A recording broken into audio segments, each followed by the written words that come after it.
ಶ್ರೀ ಸದ್ಗುರು ಸಾಯಿನಾಥಾಯ ನಮಃ. ಶ್ರೀ ಸಾಯಿ ಸಚ್ಚರಿತೆ 1ನೇ ಅಧ್ಯಾಯ. ವಂದನೆ. ಗೋಧಿ ಹಿಟ್ಟಿನ ಕತೆ, ಅದರ ತತ್ವ. ಪೂರ್ವ ಸಂಪ್ರದಾಯಕ್ಕನುಸಾರವಾಗಿ ಶ್ರೀ ಹೇಮಾಡ ಪಂತರು ಶ್ರೀ ಸಾಯಿ ಸಚ್ಚರಿತೆಯನ್ನು ಅನೇಕ ವಿಧವಾದ ವಂದನೆಗಳಿಂದ ಆರಂಭಿಸಿರುತ್ತಾರೆ. ಮೊದಲನೆಯದಾಗಿ ಶ್ರೀ ವಿನಾಯಕನಿಗೆ ವಂದನೆಗಳನ್ನು ಅರ್ಪಿಸುತ್ತಾ ಶ್ರೀ ಸಾಯಿ ಸಚ್ಚರಿತೆಯನ್ನು ಬರೆಯಲು ತೊಡಗಿರುವ ಈ ಕಾರ್ಯಕ್ಕೆ ಯಾವುದೇ ವಿಘ್ನ ಬಾರದಿರಲೆಂದು ಪ್ರಾರ್ಥಿಸಿ ಶ್ರೀ ಸಾಯಿಬಾಬಾ ಅವರೇ ಗಣಪತಿ ಎಂದು ಹೇಳಿರುತ್ತಾರೆ.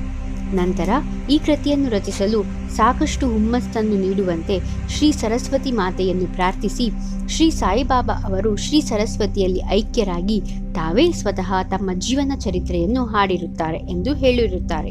ಅನಂತರ ಸೃಷ್ಟಿ, ಸ್ಥಿತಿ ಮತ್ತು ಲಯಗಳಿಗೆ ಕಾರಣವಾಗಿರುವ ತ್ರಿಮೂರ್ತಿಗಳಿಗೆ ವಂದನೆಗಳನ್ನು ಅರ್ಪಿಸಿ ಶ್ರೀ ಸಾಯಿಬಾಬಾ ಅವರಲ್ಲಿ ಐಕ್ಯರಾಗಿ ಮತ್ತು ಸದ್ಗುರುವಾಗಿ ಸಂಸಾರ ಸಾಗರವನ್ನು ಸುಗಮವಾಗಿ ದಾಟಿಸುತ್ತಾರೆ ಎಂದು ಹೇಳಿರುತ್ತಾರೆ. ಅನಂತರ ಅವರ ಕುಲದೇವರಾದ ನಾರಾಯಣ ಆದಿನಾಥರಿಗೆ ವಂದನೆಯನ್ನು ಅರ್ಪಿಸಿರುತ್ತಾರೆ.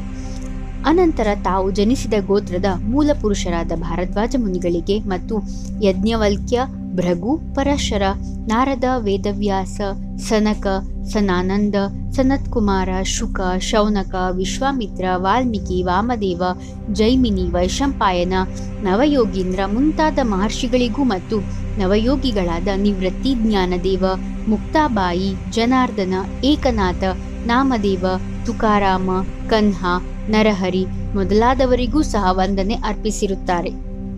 ಅನಂತರ ತಮ್ಮ ಅಜ್ಜ ಸದಾಶಿವರಾವ್, ಪಿತಾಮಹ ರಘುನಾಥರಾವ್, ತಮ್ಮನ್ನು ಬಾಲ್ಯದಲ್ಲಿಯೇ ಬಿಟ್ಟು ಅಗಲಿದ ಮಾತಾ ರತ್ನ, ತಮ್ಮನ್ನು ಸಾಕು ಸಲಹಿದ ಅತ್ತೆ ಮತ್ತು ಪ್ರೀತಿಯ ಅಗ್ರಜರಿಗೆ ವಂದನೆ ಅರ್ಪಿಸಿರುತ್ತಾರೆ. ವಾಚಕ ಮಹಾಶಯರಿಗೂ ಸಹ ವಂದನೆ ಅರ್ಪಿಸಿ ಈ ಕಾರ್ಯಕ್ಕೆ ಅವರು ನಿಶ್ಚಲವಾದ ಗಮನ ಕೊಡುವಂತೆ ಪ್ರಾರ್ಥಿಸಿರುತ್ತಾರೆ. ಕೊನೆಯದಾಗಿ ತಮ್ಮ ಏಕಮಾತ್ರ ರಕ್ಷಕರಾದ ಜಗವೆಂಬ ಮಾಯೆಯಿಂದ ವಿಮೋಚನೆ ಹೊಂದಿ ಬ್ರಹ್ಮಜ್ಞಾನವನ್ನು ಪಡೆಯಲು ಸಹಾಯಕರಾದ ಶ್ರೀ ದತ್ತಾತ್ರೇಯ ಅವತಾರ ರೂಪಿಯಾದ ಶ್ರೀ ಸಾಯಿನಾಥ್ ಅವರಿಗೆ ವಂದನೆ ಅರ್ಪಿಸಿದ್ದಾರೆ. ಹಾಗೆಯೇ ಪರಮಾತ್ಮನು ವಾಸವಾಗಿರುವ ಸಕಲ ಜೀವರಾಶಿಗಳಿಗೂ ಸಹ ವಂದಿಸಿದ್ದಾರೆ. ನಂತರ ಪರಾಶರ, ವ್ಯಾಸ, ಶಾಂಡಿಲ್ಯ ಮೊದಲಾದವರು ಹೇಳಿದ ಭಕ್ತಿಯ ವಿವಿಧ ರೀತಿಗಳನ್ನು ಸಂಕ್ಷಿಪ್ತವಾಗಿ ವರ್ಣಿಸಿ ಲೇಖಕರು ಈ ಮುಂದಿನ ಕಥೆಯನ್ನು ಹೇಳಿದ್ದಾರೆ. ಸುಮಾರು 1910ರ ನಂತರ ಒಂದು ದಿನ ಪ್ರಾತಃ ಕಾಲ ಶ್ರೀ ಸಾಯಿಬಾಬಾ ಅವರ ದರ್ಶನ ಭಾಗ್ಯವನ್ನು ಪಡೆಯಲು ಶಿರಡಿಯಲ್ಲಿಯ ಮಸೀದಿಗೆ ಹೋದೆನು. ಆ ದಿನ ಈ ಕೆಳಗಂಡ ಅದ್ಭುತವಾದ ಚಮತ್ಕಾರವನ್ನು ಕಂಡು ದಿಗ್ಭ್ರಾಂತನಾದೆ. ಶ್ರೀ ಸಾಯಿಬಾಬಾ ತಮ್ಮ ಮುಖವನ್ನು ತೊಳೆದುಕೊಂಡ ನಂತರ ಗೋಧಿಯನ್ನು ಬೀಸಲು ತಕ್ಕ ಸಿದ್ಧತೆಗಳನ್ನು ಮಾಡಿಕೊಂಡು ಹಿಡಿಹಿಡಿಯಾಗಿ ಗೋಧಿಯನ್ನು ಬೀಸುವ ಕಲ್ಲಿನೊಳಗೆ ಹಾಕಿ ಬೀಸುತ್ತಾ ಕುಳಿತರು. ಇವರು ಭಿಕ್ಷೆ ಬೇಡಿ ಜೀವಿಸುವವರು, ಹೀಗೇಕೆ ಗೋಧಿಯನ್ನು ಬಿಸಿ ಹಿಟ್ಟು ಕೂಡಿ ಹಾಕುತ್ತಿದ್ದಾರೆ ಎಂಬ ಭಾವನೆ ನನ್ನಲ್ಲೂ ಮೂಡಿತು. ಅಲ್ಲಿ ನೆರೆದಿದ್ದ ಅನೇಕರಲ್ಲಿಯೂ ಸಹ ಈ ಭಾವನೆ ಇತ್ತು. ಆದರೂ ಬಾಬಾ ಅವರನ್ನು ಕೇಳುವ ಧೈರ್ಯ ಯಾರಿಗೂ ಇರಲಿಲ್ಲ. ನಂತರ 4 ಜನ ಮಹಿಳೆಯರು ಧೈರ್ಯದಿಂದ ಮುಂದೆ ಹೋಗಿ ಅವರನ್ನು ಎಬ್ಬಿಸಿ ಅವರ ದಿಲ್ಲೆಗಳನ್ನು ಹಾಡುತ್ತಾ ತಾವೇ ಬೀಸಲು ಕುಳಿತರು. ಬಾಬಾ ಮೊದಲು ಕೋಪಗೊಂಡರು. ನಂತರ ಅವರ ಪ್ರೀತಿ, ಭಕ್ತಿ, ವಾತ್ಸಲ್ಯಗಳಿಗೆ ಮನಸೋತು ಮುಗುಳು ನಗೆ ಬೀರುತ್ತಾ ಕುಳಿತರು. ಅವರು ಬೀಸುತ್ತಾ ಬಾಬಾ ಅವರಿಗೆ ಮನೆಯಾಗಲಿ, ಮಠವಾಗಲಿ, ಆಸ್ತಿಪಾಸ್ತಿಗಳಾಗಲಿ, ಮಕ್ಕಳು ಮರಿಗಳಾಗಲಿ ಇಲ್ಲ, ಜೋಪಾನ ಮಾಡಲು ಸಹ ಯಾರೂ ಇಲ್ಲ, ಭಿಕ್ಷಾಟನೆಯಿಂದ ಕಾಲ ನೂಕುತ್ತಿದ್ದಾರೆ, ರೊಟ್ಟಿ ಮಾಡಲು ಹಿಟ್ಟು ಬೇಕಾಗಿಲ್ಲ, ಇವರಿಗೇಕೆ ಇಷ್ಟೊಂದು ಹಿಟ್ಟು? ಬಹುಶಃ ದಯಾಳುವಾದ ಇವರು ನಮಗೆ ಈ ಹಿಟ್ಟನ್ನು ಹಂಚಬಹುದು ಎಂದು ನಾನಾ ವಿಧವಾಗಿ ಯೋಚಿಸುತ್ತಾ ಎಲ್ಲವನ್ನು ಬೀಸಿ ಮುಗಿಸಿ ಹಿಟ್ಟನ್ನು 4 ಭಾಗ ಮಾಡಿ ಹಂಚಿಕೊಂಡು ತೆಗೆದುಕೊಂಡು ಹೋಗಲು ಸಿದ್ಧರಾದರು. ಇದನ್ನು ನೋಡಿ ಅಲ್ಲಿವರೆಗೂ ತಾಳ್ಮೆಯಿಂದ ಇದ್ದ ಬಾಬಾ ಒಮ್ಮೆಲೆ ಕೋಪಗೊಂಡು, ಮಹಿಳೆಯರೇ, ನಿಮಗೇನು ಹುಚ್ಚು ಹಿಡಿಯಿತೆ? ಯಾರ ಅಪ್ಪನ ಮನೆಯ ಆಸ್ತಿಯನ್ನು ಹಿಟ್ಟು ದೋಚಿಕೊಂಡು ಹೋಗುತ್ತಿದ್ದೀರಿ? ನಾನೇನಾದರೂ ನಿಮ್ಮ ಮನೆಯಿಂದ ಗೋಧಿಯನ್ನು ಎರವಲಾಗಿ ತಂದಿರುವೆನೆ? ಈಗ ಹಿಟ್ಟು ತೆಗೆದುಕೊಂಡು ಹಳ್ಳಿಯ ಗಡಿಯ ಸುತ್ತಲೂ ಒಗೆದು ಬನ್ನಿರಿ ಎಂದರು.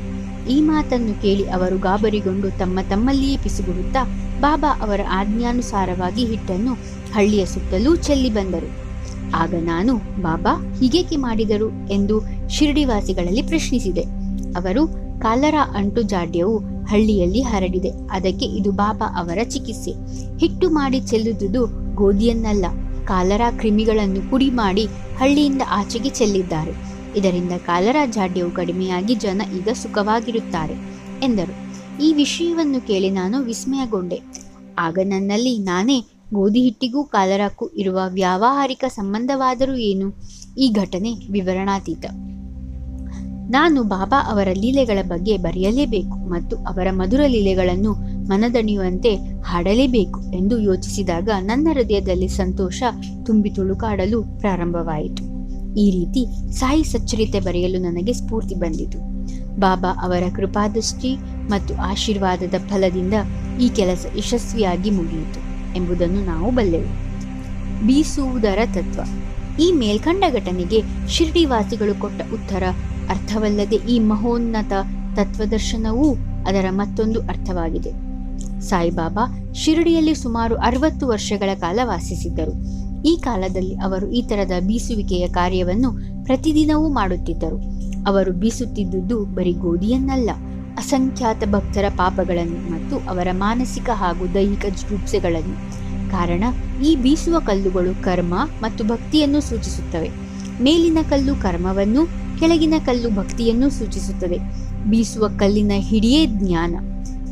ನಮ್ಮನ್ನು ನಾವು ಸಂಪೂರ್ಣವಾಗಿ ಅರಿತುಕೊಳ್ಳಬೇಕಾದರೆ ನಮ್ಮಲ್ಲಿರುವ ಪಾಪ, ಅಸೂಹೆ, ಆಶೆ ಮತ್ತು ಸತ್ವ, ರಜಸ್ಸು, ತಮೋ ಗುಣಗಳನ್ನು, ಅಹಂಕಾರಗಳನ್ನು ಬೀಸುವುದರಿಂದ ಹೊರದೂಡಬೇಕು. ಆಗ ನಮಗೆ ಅರಿವು ಉಂಟಾಗುವುದು ಎಂಬುದೇ ಬಾಬಾ ಅವರ ಸ್ಪಷ್ಟವಾದ ಸಂದೇಶ. ಬೀಸುವ ಕಲ್ಲಿನಲ್ಲಿ ಸಿಕ್ಕ ಕಾಳುಗಳಂತೆ ಈ ಭವಚಕ್ರದಲ್ಲಿ ಸಿಕ್ಕು ನಾನು ವೇದನೆಯನ್ನು ಅನುಭವಿಸಬೇಕಾಗಿದ್ದರಿಂದ ನಾನು ಅಳತೊಡಗಿದ್ದೇನೆ ಎಂದು ಒಮ್ಮೆ ಕಬೀರರು ಕಾಳು ಬೀಸುತ್ತಿದ್ದ ಒಬ್ಬ ಮಹಿಳೆಯನ್ನು ನೋಡಿ ತಮ್ಮ ಗುರುಗಳಾದ ನಿಪಂಥಿರಂಜನರಿಗೆ ಹೇಳಿದರು. ಆಗ ನಿಪಂಥಿರಂಜನರು, ಅಳಬೇಡ, ನಾನು ಹಿಡಿದಂತೆ ನೀನೂ ಸಹ ಈ ಚಕ್ರಕ್ಕೆ ಇರುವ ಜ್ಞಾನವೆಂಬ ಮೀಟಿಯನ್ನು ಭದ್ರವಾಗಿ ಹಿಡಿದುಕೋ. ಅದರಿಂದ ಅತ್ತಿತ್ತ ಹೋಗಬೇಡ, ಅಂತರ್ಮುಖಿಯಾಗು, ಅಂದರೆ ನಿನಗೆ ಖಚಿತವಾಗಿ ಕಲ್ಯಾಣವಾಗುತ್ತದೆ ಎಂದು ಕಬೀರರಿಗೆ ಉಪದೇಶಿಸಿದ ಕಥೆಯು ಈ ಮೇಲಿನ ಘಟನೆಯಿಂದ ನಮಗೆ ಜ್ಞಾಪಕಕ್ಕೆ ಬರುತ್ತದೆ. ಶ್ರೀ ಸಾಯಿ ಪ್ರಣಾಮ.